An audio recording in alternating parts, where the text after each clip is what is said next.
دھوکہ مت دینا کبھی. دھوکہ دہی سے کمانے والا مال آپ کو ہلاکت میں لے کر جائے گا.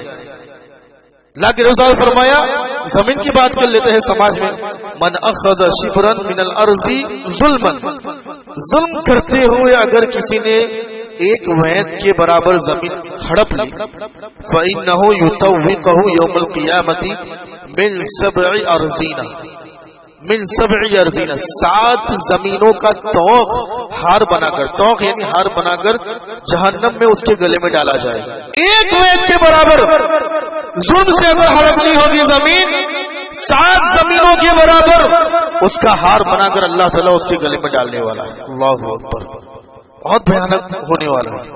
اللہ نے فرمایا دھوکے دہی سے مال کرنے والا, تجارت میں آپ دھوکہ دیتے ہو, مال کماتے ہو.